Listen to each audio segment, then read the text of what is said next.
带动咱南区这亲子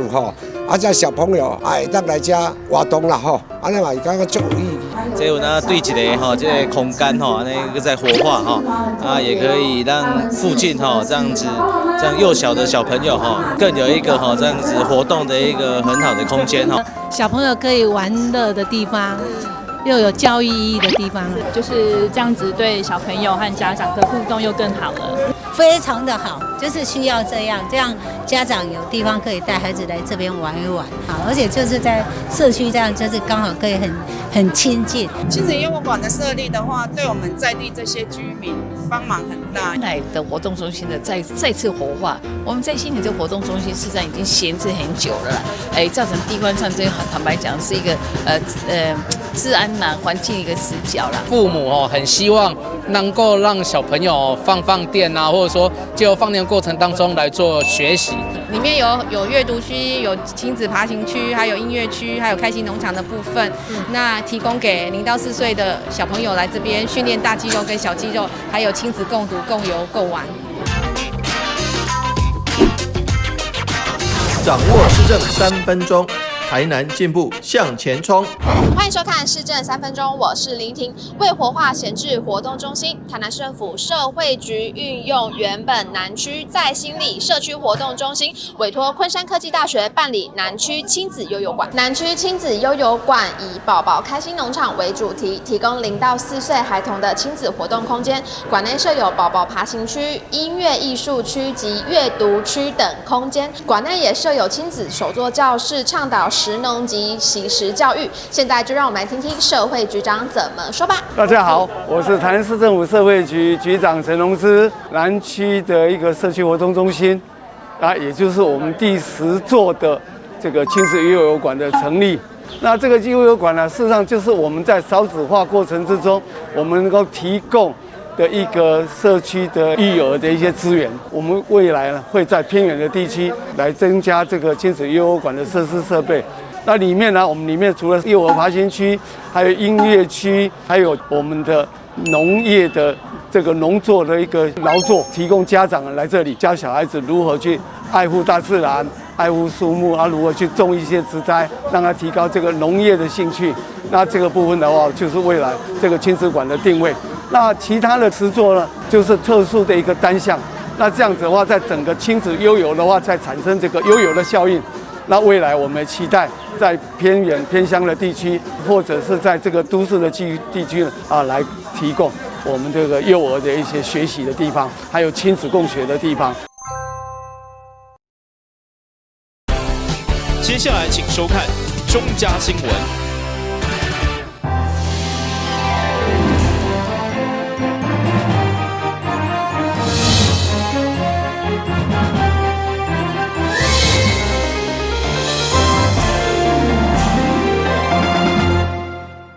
大家好，我是秦碧纯，欢迎收看中嘉台南地方新闻。下边有一连串的新闻报道，带大家做伙来关心。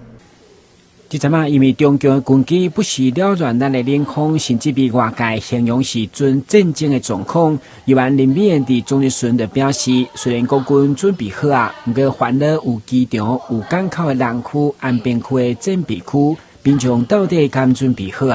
议员进一步表示，但市号称有8703个防空避难设施，不过设立伫倒、内部的管理甲照明如何、防空意识的教育甲应变的手册等等，都一并要求落实，并且进行总体检。号称我们全台呢是有8703个防空避难设施，但是从头到尾有谁能够告诉本席？我们随时准备好，而且我们随时也已经就是注意它，我们就是时常去了解这些的避难防空设施是不是能够在需要的关键时刻的时候，提供我们的市民能够没有障碍的进出，而且最主要的能够让我们台南市市民用最短的时间了解挖进卡迪加，如果有突发事件的时阵。你要有来的之后，我要跑到哪里去？最近的防空避难设施离我最近在哪里？防空避难设施每个防空避难设施都有这个负责的管理人，我们会联络这个管理人来做他们相关必要的检查了。那基本上现在的战争形态跟过去防空洞的战争形态也是不一样的。现在现在战争形态可能空袭警报来之后1-2分钟、30秒、50秒，这个飞弹就来了哈，所以说避难的时间非常短。另外，面对含有300种的猪肉明年进口议案，议员会长嘛准备来自无共品牌讲完含肉因签订利处加工品，伊相当烦恼律师线中的食品来源如何管理，市府只讲要客查，不过根据了解，目前卫生局食品客查加行政管理人员明显不足，所以要求一定要扩编预算人力，拟定跨局处的客查流程。今日新闻军及林根采访报道。议员李文俊上午总结孙对所生化牛喜的历史年代，甚至秀出当时日本时代特有的牛喜中庭，代代相传，成为传统的古早市集，相当难得。而且目前全台湾只剩3位，不过现况因为地主无拍算各组，面临无场地通用的危机。对此，议员表示，虽然有立委协助要刷到珠江沙川的地点，不过认为交通并无适合，建议刷到客尾糖厂，未当让100年的牛喜文化从此消失。珠江三村后壁面遐地，迄地我甲你讲啊，迄地是较无适合。啥物原因无适合？因为交通的问题吼。你进干啊台积电啥物话，安尼个进头。逐日透早就拢规个牛喜拢5点外就开始，到头伫咧11点外、12点就去搭休困嘛。所以你即马干那迄个若搁去互做落了，干那这车你就无在地方处理啊。交通拥塞，有当时若要去上班，敢就怎啊为着牛喜怎啊煞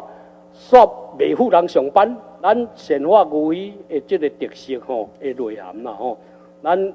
我是感觉来对个呢，来客尾。的糖厂周边大塘的土地上盖好，下尾会较北边遐有一堵糖厂的土地。我因为有人咧甲我讲遐拢像来做水，我甲你讲，我做镇长了后呢，遐迄个所有啊，包括迄阵有配合你啦，你来斗相共一寡，咱的迄个讲啊做闸门溪堤防，包括抽水站拢做好啊，真遐袂阁做水啊。所以他们是多力了来选举，我是感觉讲，安尼伫溪尾迄个大塘的市场，你看安尼有谱无？这是会当列入考虑的这个范围，而且交通上嘛，无讲介远，是离旧的牛喜嘛是袂远啦。对啦，对啊。好啦，安尼感谢你啦。另外，面对含有莱克多巴的美国猪肉进口，议员李文俊再次坚决拒绝，强调台湾零检出入场，嘛强烈质疑莱克多巴对人体影响的参像毒品，所以建议市长一定要捍卫主治权，严格客查为市民把关。强调中央执政若袂当互民众食清丰富，不过上基本的要求就是食了健康。今日新闻军及林根采访报道。第一摆总议孙在议员徛伫为市民健康把关立场，拢于明年进口含有莱克多巴的美国猪肉进行检讨。议员詹培亚认为，目前中央甲台南拢各有认证标章，除了确定业者不管达到一种标章，拢爱互消费者安心以外，伊较烦恼的是美国猪肉每公斤比台湾猪肉俗15块以上，所以业者伫台中进口以后乌白蓝，所以要求客查人力、经费甲查验的设备一定要超前部署。因为我们既知道已经比美猪就有进口了，但是它没有含莱克多巴胺的成分啊。那我们明年上路的公告做清楚了嘛？伊就是有啊。所以我们如何反映，让我们国人吃的健康有所选择啦。我要问的是这点，所以你讲今晚上路，我就感觉足奇怪。明年1月1日开始，你就在检查哦，原来你们早就有随时随地的我都在把关了。呵，安尼，我问你，你必须超前部署嘛，对不对？是，嘿。那稽查人员的数量，你今晚有够无？我要问你这点。稽查人员的数量吼，今晚咱的为了卫生稽查人员吼，本身是有。37人啊，然后食品行政管理约22人，够吗？ 59人，够吗？会当去增加，需要去增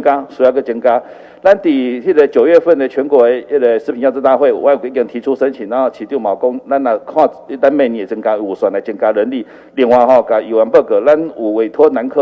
台科技大学有一个食安平台，本来就会协助咱做其他食安，这嘛会当来合作。好，然后迄个检验的部分每年给2台机械来针对这美猪美牛丸来加强抽验。另外，议员嘛进一步要求，确保各中小学生袂当食到美国猪肉，同时互弱势消费者有选择权。对此，教育局长回应，但市校方已经率先使用3肉精的试剂，强调抽验执法无春秋的空间，就是袂当互3肉精进入校园。同时，有国产猪肉对总机制来确保猪肉产地来源，为校园的食品安全把关。台湾新闻管制林根采访报道。为了来促进台南的产业甲经济发展，中央斥资20亿打造的大台南会展中心，目前嘛正伫咧兴建当中。日前更是举办上梁典礼，邀请各界贵宾共同来见证。兴建大台南会展中心通报工程招标典礼，招标仪式开始。大台南会展中心有601个摊位，总共有非常大的一个会议中心，所以说它的地理环境又是特别得天独厚的。比起北中南高来讲，大台南会展中心离高铁站最近，所以南来北往的人，不管是开会，不管是看展，都是非常方便的。所以它未来发展潜力绝对不亚于其他的会展中心。但是为会展也必须要以工业和经济城市发展做基础。如果一个没有工业、没有城市、没有经济发展的机会的，我想一般来讲，厂商也不大容易来这边办展开会的。所以我们觉得，其实配合着南科，配合着沙仑，绿能科技城，我们觉得大台南会展中心设在这边，正当其时，而且未来会对城市有很大的帮助。这个会展中心预计将伫咧明年6月完工，未来将会当提供展览甲会议的场地，更是会当带动周边地区的发展。差不多会当5000人。会当容纳的这个场所，600几个展示的摊位，这会使讲带动咱台南这附近工商业界一个足舒适的这个会议甲展览的场所。透过中央甲市会合作，共同来为地方建设。未来会展中心启用了后，将会当作为发展智慧绿能产业基地。这个地方我们知道也是我们中央一个重大政策，就是绿能园区的政策，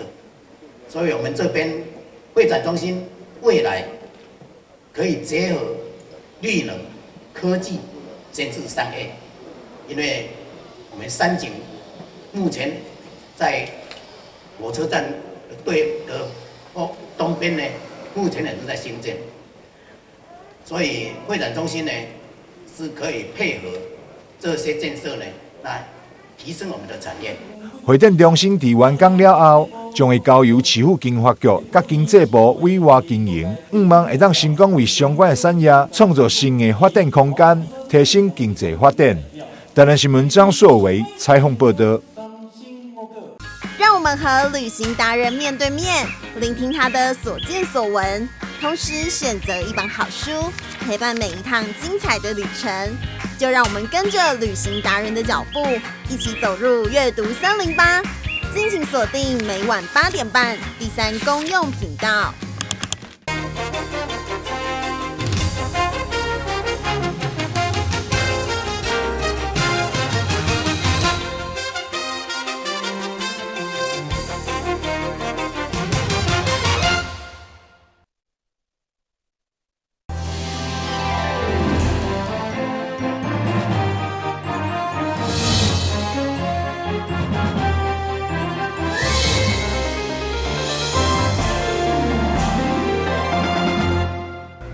日前伫中大厦发生的社会事件，现在各校园拢会进一步加强安全防护的观念。台南市政府经伫咧各间学校内召开校园安全座谈，邀请相关局处的人来参加，互大家会当做伙提出学校周边治安事件，并讨论解决方案。不只是要把中小学纳入这个城市的保护范围，大学呢的校园呢也是在这个城市里面。所以市长非常强调呢，希望呢我们市政府的团队呢能够把整个这个从大学、中小学的到幼儿园的整个这样的一个校园附近的安全呢，能够真正透过呢台南市政府的团队的整个横向的联系，真正把它落实做好。校方针对校园边的林地地方池以及学校附近少数几条道路暗时停工不足等问题，向市府提出几项诉求。学生会在我们学校附近的公车站下车，然后再步行到学校来。我们旁边的仁德国中公车站到民安路这一段其实是昏暗，夜间是非常昏暗的部分。大家看一下，这是我们学校的志同池。好，你在夜间除了看到湖面的倒影，完全看不出这是志同池。因为完全没有灯具，那因为现在其实是过渡的状态哈。那我们知道，其实局处相关单位有很多经费挹注进来，这是一个过渡。但是虽然是过渡，我们有些同学从学校离开的时候，其实我们会宣导他尽量不要从这里走。有关于加装路灯的部分请那个公务局这些路段都去评估怎么样加装我们就马上来处理了这第一点。第二点，那个文华2路需要加强巡逻的部分然后那个我们仁德志同池需要加强巡逻的部分，警察局就从今天就去设巡逻箱，好不好？今天就设巡逻箱，我们就来开始加强巡逻，我们不容许有这个治安的死角跟危险的风险存在，好不好？透过座谈会，希望后者的治安死角会当在上短时间内得到改善，嘛会当造福学生以及周边居民一个更加安全的生活环境。台南新闻张硕维采访报道。位于安平老街这间咖啡馆虽然只有3-4平的空间，不过内底却有满满的学问要甲大家分享。其中上届兄弟第这台用灰取代金属的烘豆仔机，算陶艺3档的吴英海不断改良陶艺家戴祖师第一代原型，到现在不只会当容纳1.2公斤的咖啡豆，更讲究温度、火力甲转速的控制。当然，不断研究，就是要呈现一杯好饮、个健康养生的精品咖啡。我从民国85年以后就开始坚持用陶瓮去烘咖啡豆，为什么？因为第一个，陶瓮的烘焙机因为是陶窑烧出来的陶去烘咖啡豆，所以它没有金属气，没有那些重金属的味道在里面。第一个可以得到非常养生、非常干净、非常甘醇的一个咖啡第二个，陶在现在的所谓在推广精品咖啡豆里面是最后的一块拼图。我为什么会讲最后一块拼图？因为咖啡豆里面最重要的成分就是绿原酸，所降解非常多的高抗氧化物的物质，比如醋酸苹果酸多醇类多酚类这一类对人都是高抗氧化物的物质，对人体都非常好。所以我们希望在喝咖啡的当中，把这些高抗氧化物的物质喝到对我们的身体会产生比较好的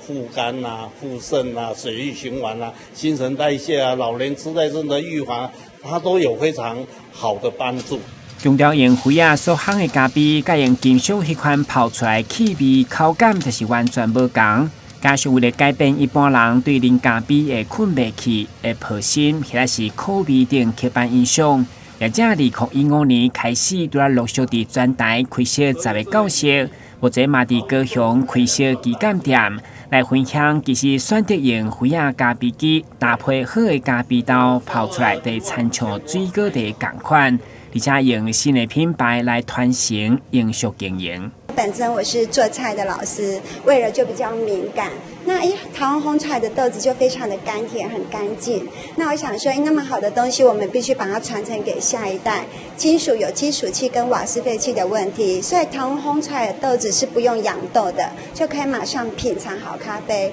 因为本身我们老师也是茶艺老师，所以他非常懂陶的概念，所以我们就把咖啡豆呢储存在我们的陶瓮里面。当然要诞生一杯好啉的咖啡，咖啡豆的保存同款的讲究，所以也正甲德艺老师宋建成合作，专门开发出这款要让咖啡豆会当呼吸的灰亚来装，不只有功能性，美观的苹果造型，搭配五行的概念，营造平安的好格调。因为本身咖啡它外表毛细孔有很多呼吸，有很多毛细孔。比照于外面的金属或是玻璃，它完全密封的。那因为这个早期我做的瓮有放茶叶，后来放了咖啡之后，它封存在里面，能去转化，让它更好喝。因此，觉得这样的方式就开始帮我姐姐开发了有小、中、大不同磅数的一个陶瓮，就形成了，要变成现在它的特色商品之一。也正进驻安平，除了看好当地观光甲消费力，嘛相当热心，希望好东西甲好朋友分享，嘛互大家拢会当来体验用灰仔所烘出来咖啡，现磨现冲，有啥物迷人的吸引力？电新闻顾问及林根采访报道。柯婷婷讲，伊家己自细汉就爱水，嘛对手工装饰品有兴趣，对高中的编手款送人，甚至伫大学已经伫网络卖家己所设计手工品。出社会以后，利用下班时间在职进修，参加产业人才投资方案的水晶会计等课程。现在作品水个特别，甚至被邀请到日本餐厅，将伊兴趣来开创事业的春天。不止薪水成长3倍，实现创业的梦想，更足幸福。